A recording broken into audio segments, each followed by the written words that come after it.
Story નાસ્તિક Rahul Hariram નામનો એક વ્યક્તિ હતો જે નાની દુકાન ચલાવતો હતો। તેમને રાહુલ નામનો પુત્ર હતો।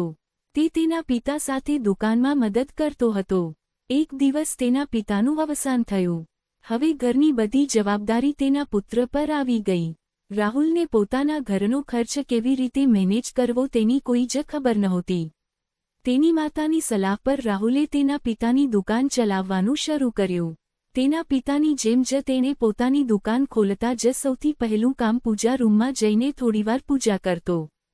તે તેના પિતાની જેમ ભગવાનનો આભાર માનતો। તેણે ભગવાનનો ખૂબ આભાર વ્યક્ત કર્યો। રાહુલના પિતાનું વર્તન સારું હતું। થોડા જ દિવસોમાં તેની દુકાન પર ગ્રાહકોની ભીડ જમા થવા લાગી। તે વહેલી સવારે પોતાની દુકાન ખોલતો અને મોડી રાત સુધી તેને ચલાવતો। હવે રાહુલ તેની દુકાનમાં ખૂબ વ્યસ્ત રહેવા લાગ્યો। દેવી લક્ષ્મીની કૃપાથી તે ખૂબ જ ધનવાન વ્યક્તિ બની ગયો। તેણે પોતાનું જૂનું ઘર તોડીને એક મોટું અને આલીશાન ઘર બનાવ્યું। તેણે શ્રીમંત પરિવારની એક સુંદર છોકરી સાથે લગ્ન પણ કર્યા।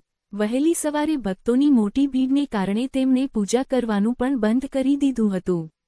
હવે તેને અહેસાસ થવા લાગ્યો કે હું સખત મહેનત કરું છું, તેથી જ આપણે પ્રગતિ કરી રહ્યા છીએ। આમાં ભગવાનની કૃપા નથી। એક દિવસ તેની દુકાનમાં સામાન રાખવા માટે જગ્યા બચી ન હતી। તેણે નોકરને પૂજા રૂમમાંથી વસ્તુઓ કાઢવા કહ્યું અને દુકાનમાંથી કેટલીક વસ્તુઓ તે જગ્યાએ રાખી દીધી। રાહુલ હવે નાસ્તિક બની ગયો હતો।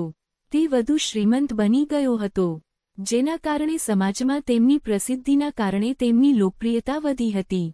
એકવાર રાહુલને ગામડાના એક સામાજિક કાર્યક્રમમાં ભાગ લેવાનું આમંત્રણ મળ્યું।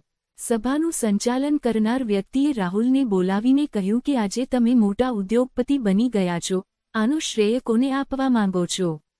શું આ બધું ભગવાનની કૃપાથી થયું છે?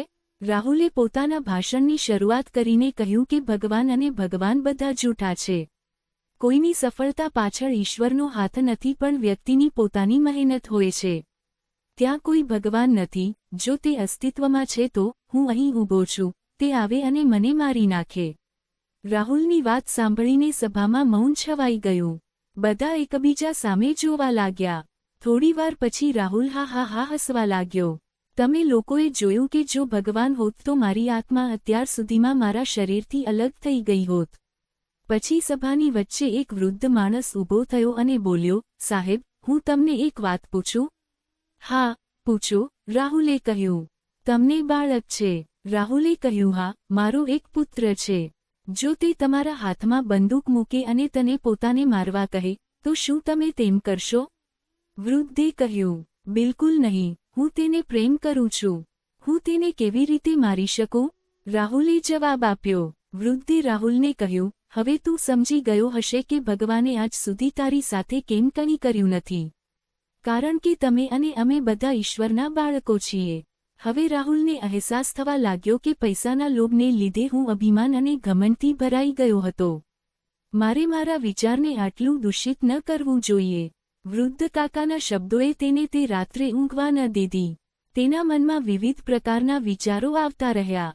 બીજા દિવસે સવારે તેની દુકાને પહોંચ્યા પછી તેણે સૌથી પહેલું કામ એ કર્યું કે તેનો પૂજા રૂમ ખાલી કર્યો, તેમાં પૂજાની વસ્તુઓ મૂકી અને ફરીથી પૂજા કરવાનું શરૂ કર્યું।